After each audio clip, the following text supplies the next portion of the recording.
Hey there, this is Therese Skelly, and I am so excited that you are going to be listening to an episode of the Fiercely Brilliant podcast. Do you like those two words? Fiercely Brilliant. My hypothesis is that you are here for a reason. We all are.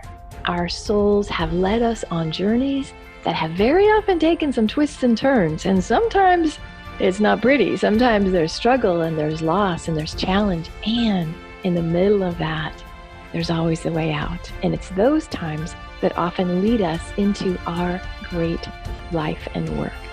So you're going to hear stories in these episodes of myself and other beautiful people that share the journey. They share how they got to the place where they're standing, working in their brilliance, and being the powerful leaders that they are.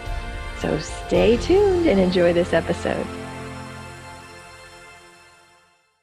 Hey, this is Therese Skelly, and it's another episode of the Fiercely Brilliant podcast. And I'm excited for my guest today. We have a man from across the pond. That doesn't happen often here. And so today I'm super excited to introduce you to Colin Scotland. So Colin, tell us what you do and what you love about it. Absolutely. It's a pleasure to be here, first of all, Thank Therese. you. Delighted to share the space with you. So I am a marketing coach. And I focus on marketing, of course, as a marketing coach. But more important than marketing, it's the clarity that people who come to me lack and need, either in their business or in their lives, their professional lives.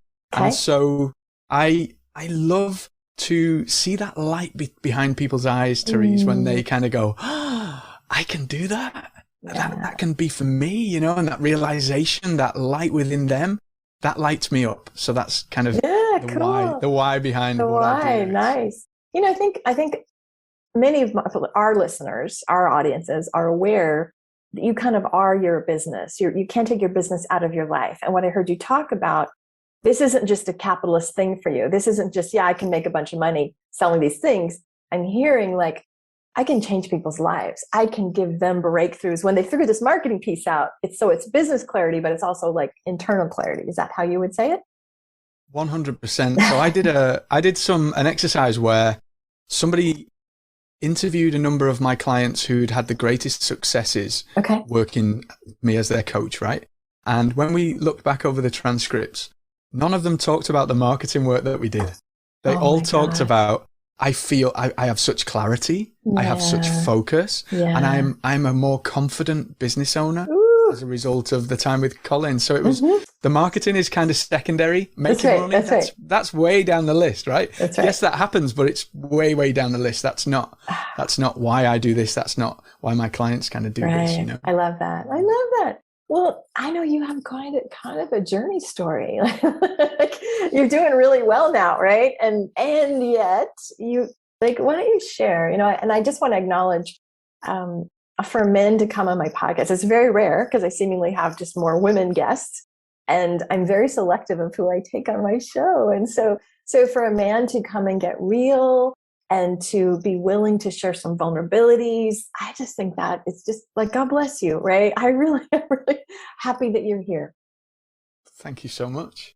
I will try and share this story without breaking into tears. And you can break into tears. You can break into tears and you can swear. Whatever end of the spectrum, my friend, we're good. Wonderful. So my kind of journey into marketing began when I was a young boy on the market stalls of Liverpool with my dad. And he would drag me out of bed in the dark, in the middle of what felt like the middle of the night. We'd go and we'd put the stall together. That was how my dad made his living. That was how he put food on the table, you know. And I hated every moment of it because I was cold and I was wet and miserable. Right. But I really, like a light went on inside of me, like that whole, like how they would set the stall out, how they would line up the products and write the signs and get people interested to what they're selling, and then actually encourage them and convince them to buy it. Like I genuinely was like, wow, that's a thing, you know? And I ended up in a weird and wonderful way doing a master's degree in marketing and doing all of my hours studying marketing and marketing communications. I was lecturing it. And then one of my dissertations, I created an e-commerce business, you know, an online shop. And we were like ping, ping, ping. Orders started coming through in this online shop. Yeah. My dad had graduated by then, and he had a physical store, and so I was selling the products that he had in his store, and it started to get busy, and we would have these. I would be packaging these boxes, putting them in the foyer, ready to be collected and delivered to people. And my dad would come in and fall over the boxes and, oh, the bloody internet! What a waste of time that is, you know. And, going, this is money, like, Dad. We're selling. Yeah, I was like devastated, you know. But that business grew to like multiple millions in revenue. Wow! And it just went crazy bananas over the course of 5 years. We were up to like £4 million sterling in revenue, and it was a crazy journey. So all of my aspirations to be a college professor, lecturer, whatever that was going to look like, just kind of went out of the window, and I chased this business, this opportunity that was in front of me. You know, it was exciting. It was like thrilling at the time. Absolutely, yeah. We set this little pinger up on the site, and we would sit there, you know, on a Sunday afternoon listening to it kind of go ping, ping, ping, ping, ping. And it was great, right? In 2013, that business went bust, and I lost everything that I owned in the world. So the contrast from being exhilarated and excited and thrilled at this journey that I was on just kind of fell completely flat almost overnight. It was over about 6 months. But it just literally completely imploded, and I lost literally everything that I own except for the shirt on my back, right? And then it all changed for me. This is when, I mean, I didn't want to talk about that for a couple of years at least. You know, I was embarrassed to talk about it. I felt guilt and shame. I felt like a complete failure. You know, how can I be a marketing expert when my business goes bust and I lose everything? Right? And you have a master's degree in it. You studied, you know, right? I was a lecturer in marketing. I had a master's degree in it, and I knew in and out. And I'd built this business. I'd done so much great stuff, and then that one thing made me feel like such a failure, like such a waste of time. And that little voice, you know, wow, Colin, who do you think you are? Who do you think you are? And so, I mean, in the aftermath of that, look, I look back on that now as one of the most blessed times of my life, even though it was perhaps one of the toughest, because in that, I was able to go through the kind of refiner's fire, if you like. I had 3 part-time jobs to put food on the table. And I realized through that hardship that wasn't for me. I wasn't doing the thing that I felt I should be doing. Yes, I was earning great money and doing what to the outside world looked like amazing things, and I enjoyed the ride. You know, it was interesting. But then when I reflected on it after the fact, I look back and, you know, I wasn't the best father I could have been. I wasn't the best husband I could have been. I wasn't the best human being I could have been, because I was working so many hours. I was drinking too much with the stress, especially in the final days of that business.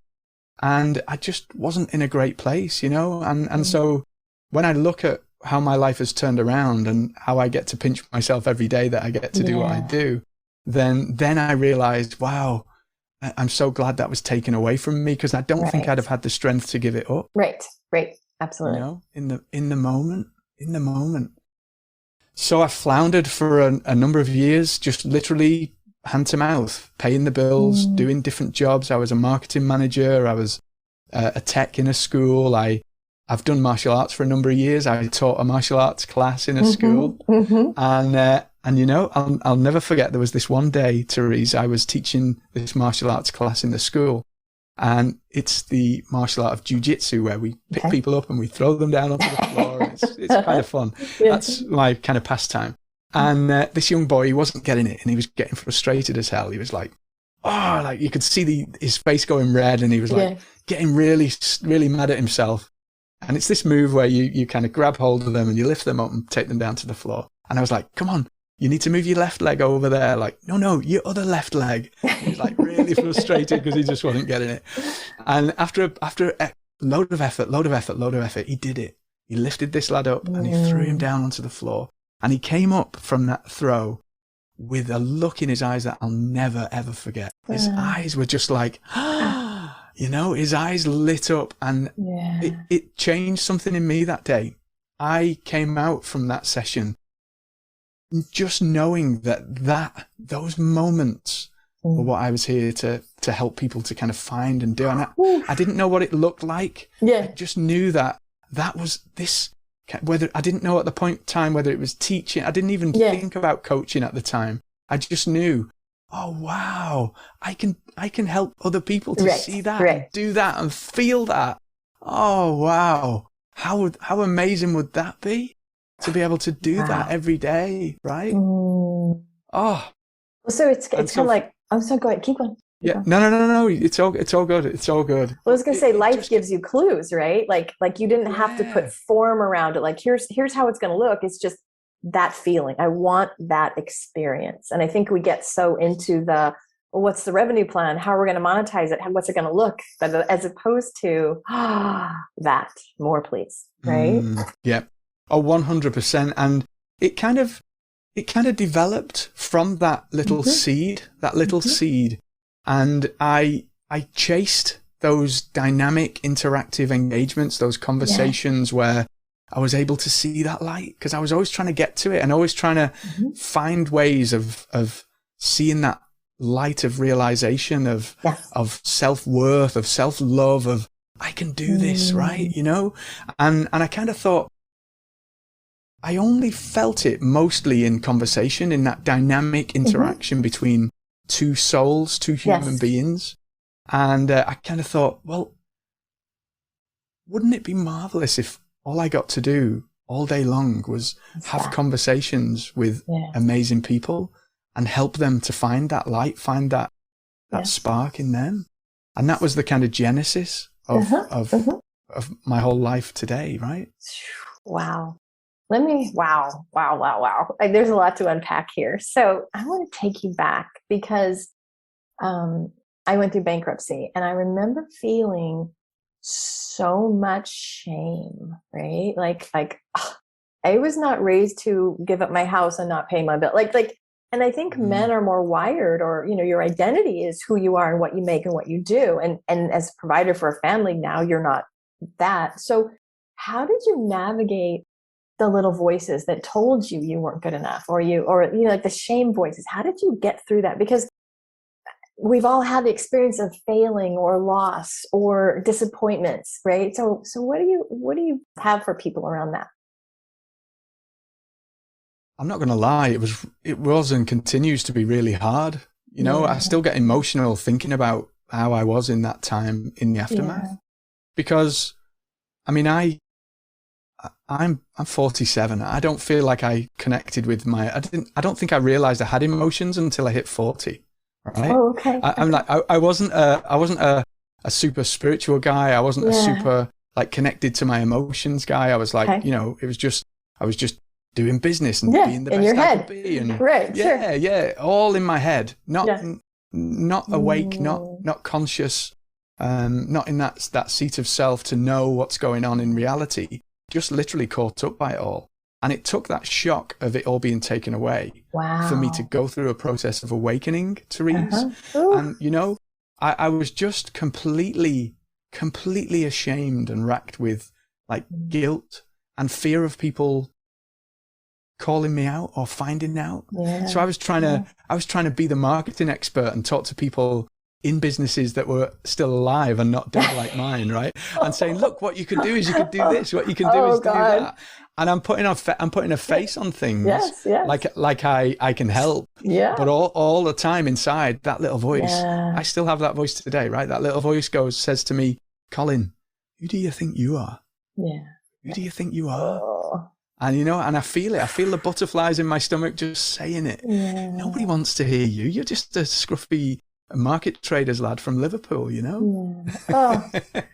Okay. Let's just breathe into that for a second. Hold on. So I love your being so real, because today you have a successful business. You have everything you have, and yet you're demonstrating that they can walk together. You have the success and you still deal with the little voice. It doesn't ever go away, right? And so What I would say is, can you love that? Can you love that? Because what happens for most people is we hear the little voice and we believe it, or we stop our progress, or we give up our dreams because, oh, well, yeah, that's right. As opposed to, isn't that adorable? There's a little part of me that is like, oh, you're so cute, right? So what do you use when that voice comes up? What do you do to, like, you can't hit it with a baseball bat. So what do you do with it? Yeah, exactly. So I have a list of kind of inspirational quotes and things that keep me kind of anchored and grounded. Nice. And one of my favorite all-time quotes is a quote by Nietzsche, and it says that he who has a why to live can bear almost any how.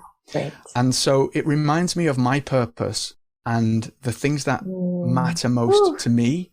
And so I always intentionally anchor myself in the thing that I'm doing, the thing that I feel called to do, the purpose.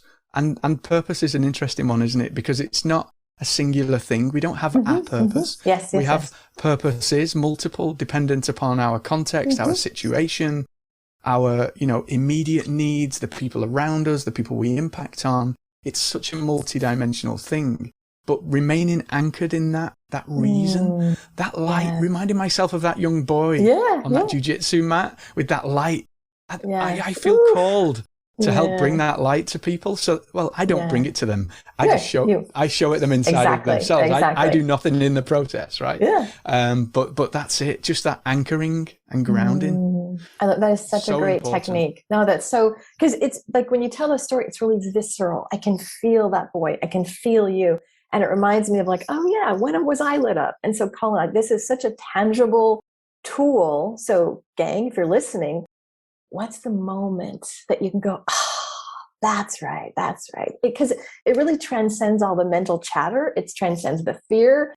It, for me, gets me out of bed and makes me willing to walk through the fire for that, right? And so I love that you just remind us to ground into that. I also want to go back. What I heard you say is, like, this breakdown, that like losing all the things, because it feels like before your purpose was external, make money, maybe prove. I don't know if you had any proving energy. A scruffy boy from Liverpool. Hey, I've got a master's degree, right? Yeah, I've got to do something. I've got to do something. Yeah, for sure. That's right. And so the thing was initially like an external accomplishment oriented, and it was fun. It was cool. But the breakdown allowed you to like come home to yourself. Like you said, I never would have had this level of consciousness or awareness. Like, just talk about that. Because I think people, when they're in the middle of it, it feels like you're going to die. It feels like life is hell. Poor you. Why did this happen? As opposed to now you come back and say, thank God for that. That was the best thing that ever happened to me. Right? So talk about that piece, because I think people fight and resist struggles in their life when they could be mining them for gifts. Oh, I love that. Mining them for gifts. How beautiful. How beautiful. And that reminds me of another of my favorite quotes. Marcus Aurelius, the impediment to action advances action. The obstacle, therefore, is the way. So when we feel... say that again. Hold on. Slow that again. Say that again, because that's really deep. So the impediment to action advances action. The obstacle, therefore, is the way.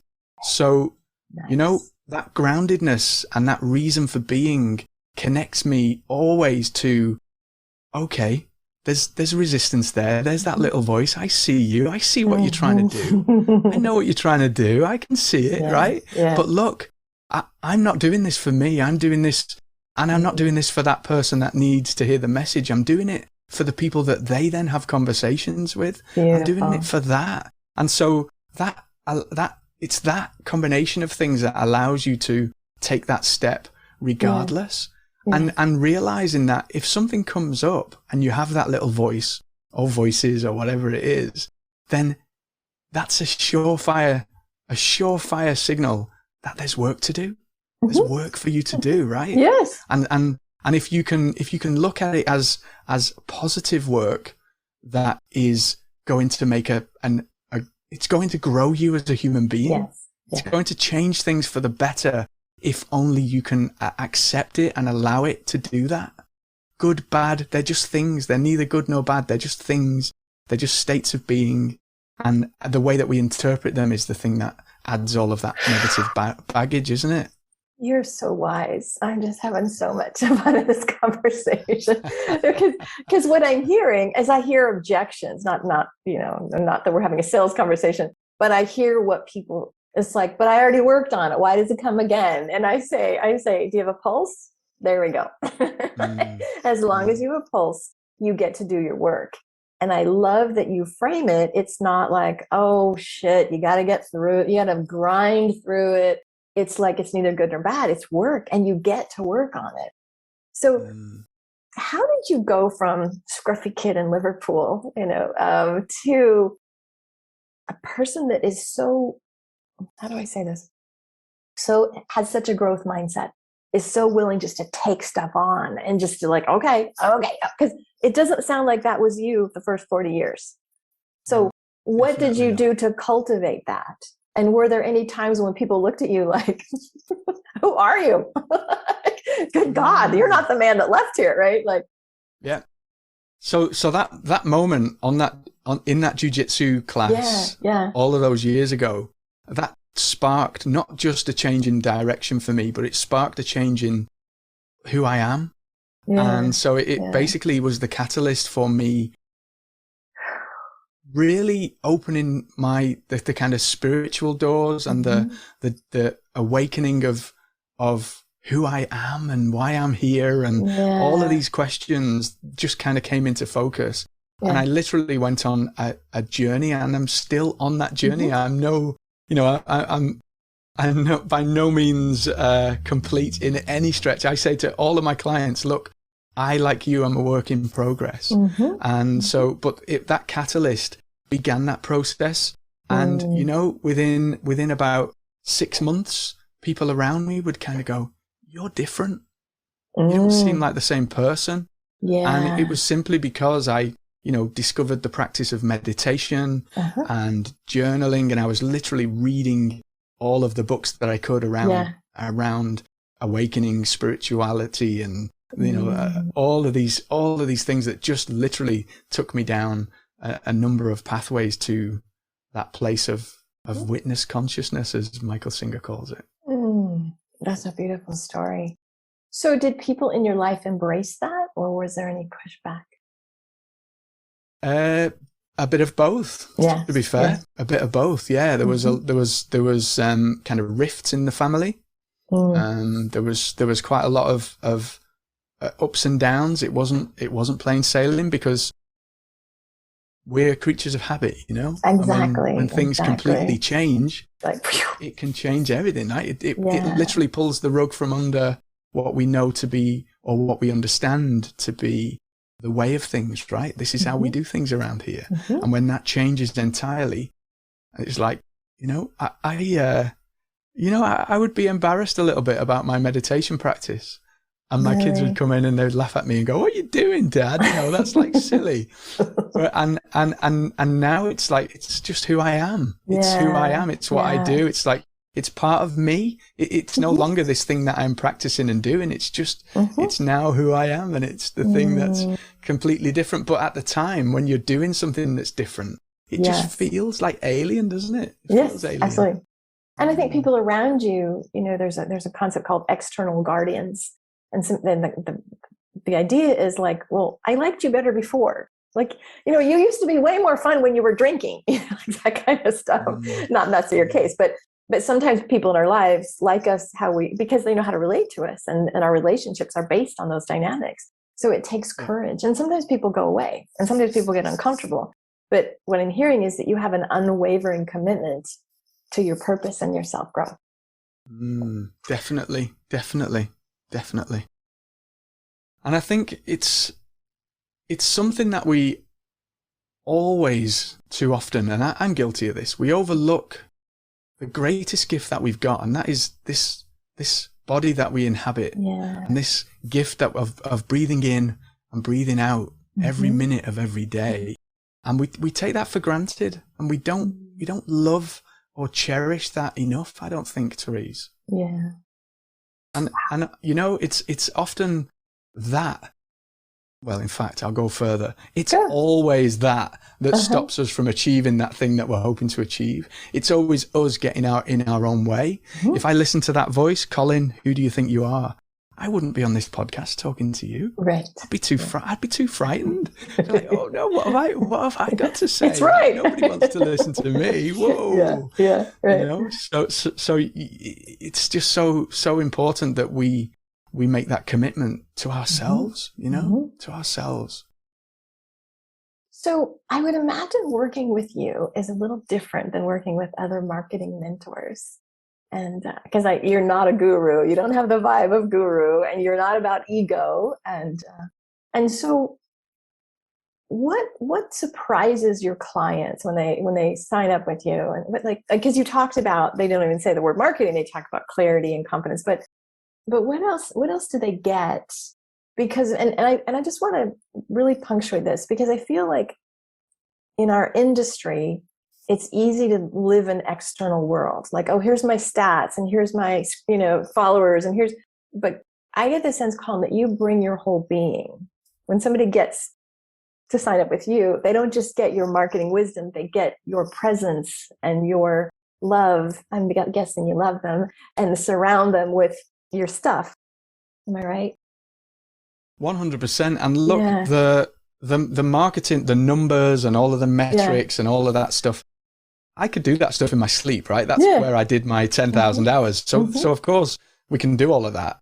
But the thing that makes all of the difference, for every one of us is not the mechanical pieces. It's not the marketing, or whatever it is that you do. It's none of that stuff. It's how you show up. Ooh. So how you show up makes all of the difference. Yes.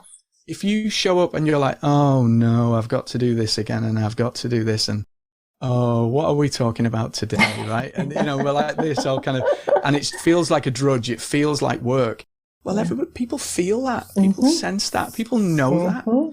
If you show up and I'm like a little child, right? My clients laugh at me because I'm so excitable. I'm like, oh, this is such fun. Yeah. And but if you show up like that, people feel it. People feel they connect how to that. you show up. Yeah, and they connect. And so your goal, your mission isn't to be a better marketer. Your mission is to be a better human being and to show up in the best version of yourself. That's all anybody expects of you. If you can do that, guess what? Your business is going to explode because people get you, people feel you, people know that you're there for the right reasons, not the wrong ones. And so that really is the thing that makes all of the difference. I don't make that difference. I have no part in that, making that difference for my clients. They make all of that difference for themselves when they realize that, And that's the thing. They come to me and they say, Colin, I hate marketing. I hate sales. I'm not a marketer. I don't know how to do any of this stuff. I'm rubbish at it. And I'm like, whoa, hang on. Let's go back right there. And then when they realize that actually, without realizing it, they're the best marketers in the world, when they realize what we've just spoken about. Yeah. And then we look back retrospectively at how they've increased their business and achieved the things that they wanted to achieve. And it's like, see, you said you weren't a marketer. Right? We haven't changed anything. That's right. Some of my clients will go through some stuff because I work with mindset and energy and the inner game stuff, and they'll be like, oh God, I haven't worked on my business. And I'm like, yeah, you have, because you've been working on yourself. But I feel like we have this, working on my business means I have to pick up the phone and No. The most important work is the self-work. And that's what I heard you say, basically, is you work on you, definitely. You be you show up more purely as you. And I think, let's talk about this, because I think I know when I first started, I wore a black suit and I put on the role because I felt like such a fraud. I'm like, who the hell? I was just a therapist. I don't belong here, right? And so I feel like we have a lot of this, I'm not enough because, or I'm not enough until. So we either show up with a false persona or one that's like, oh, that'll sell, or, my latest, greatest marketing guru use those words and that's, oh yeah, okay, I'll be that. We've all fell for that. So how do you help people that are afraid of just, what if I tell them about this? Or what if I show this? Or getting real, the visibility for who they really are instead of just posting memes on a platform. So this is the work, right? It's not easy. It's not easy. Yeah. But this is the impediment to action, advancing action in action. Because in order to get past and through that, you've got to embrace it. You've got to deal with it. You've got to do it. Yeah. And of course, there are habits and routines and tactics and things that you can do to start the process, you know. Yeah.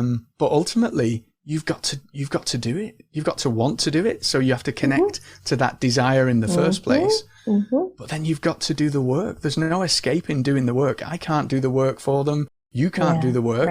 It's down to the individual. They have to do the work. And so with that, there's no easy way through, but actually it's a strange thing, Therese, right?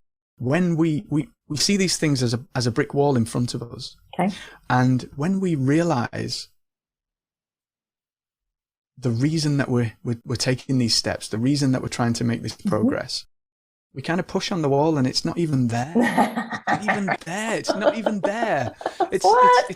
It's crazy bananas, right? So I love that quote in Helen Schumann's A Course in Miracles, where she talks about fear, and fear is simply the absence of love. So that sense of darkness and light, there is no such thing as darkness. Darkness is just the absence of light. So a room may be dark and we turn the light on. Where does the darkness go? It doesn't go anywhere. It was never there. The light shines into the room and the darkness runs from it. The same is true with these fears and these things holding us back and these things that we feel like we've got to do or try to do or pretend to be. All of that nonsense and all of that stuff that's actually holding us back. That's the thing that's stopping us from achieving our greatness. And so when we appreciate that it actually doesn't exist, it's like that wall. It feels very real, but it's not really there. We just need to bring love and light into the situation and it disappears. It runs away. It doesn't even exist. You are speaking my language, my friend. Oh my gosh. This is so deep. We could go on for days. But let me ask you, is there anything, so just going to kind of go inside, and is there anything that either I haven't asked or anything you want to share, any bits of wisdom, because that was a massive wisdom bomb just there, but is there anything else you want the people to listen to or know or to remember? So I think just one little thing, and it's something that I hold with me. You can tell I've this list of quotes that I go through every day, right? Because they literally they're my anchors. Yeah, they light me up. And it's a beautiful quote from Napoleon Hill in his book Outwitting the Devil. And in that book, he talks about in every failure carries with it the seed of an equivalent success. So if we think about that ball of failure, that ball of horribleness that I had when my business went bust. And within that is the seed of such greatness, such amazing potential, amazing love and abundance beyond measure within that thing that looks dark and bleak and horrible to you. So remember, in those dark things that we're all faced with every single day, whether it's a voice or something big, that is the opportunity for infinite abundance. Mic drop. You are a magnificent human. Oh my gosh. Oh my gosh. Oh my gosh. So I'm going to follow you. I'm going to sign up for all your things to get more of you. But if folks want to, visit your website or get some freebies or work with you, where do they go? Super simple. Everything, all of the stuff in my world, all of the stuff around what we've talked about today, it's all there on colinscotland.com. Very easy. ColinScotland.com. Don't you love that name? Colin Scotland. You seriously, this show has been a light to me today. I really, really appreciate your brilliance and your wisdom. And I'm glad our paths have connected, and I hope it's not the last time. So thank you for your beautiful soul showing up for us today, Colin. Thank you so much. It's been an absolute privilege. Thank you. Thank you. And if you're listening, reach out. Let us know. Let me all my contact information. Let me know what you get, what you're taking away. I love the seeds of everything is in the struggle. And I chopped up the quote, but so Colin, maybe you can, here's what I'm going to ask. Maybe you can give us those 3 quotes you had, and I'll put them on the show notes in case people want to reference them. So if that would be okay for you. All right. Have a great rest of your day, and thank you for listening. Peace and blessings. Bye now. Hey, this is Therese, and I'm so excited that you were with us today for another episode of the Fiercely Brilliant podcast. You know, if you are inspired to get to that brilliant place, if you heard some wisdom today that made you think, yeah, I need some help in that area, I would encourage you to have a conversation with me. Super simple. You just go to thereseskelly.com/let's connect. It's a no charge, no pressure conversation. And if I can support you to clear the blocks, to really step into that brilliance, oh my gosh, it would be a delight. And I'll be honest with you, we'll just have a great conversation and see where we can take it. Peace and blessings. Bye.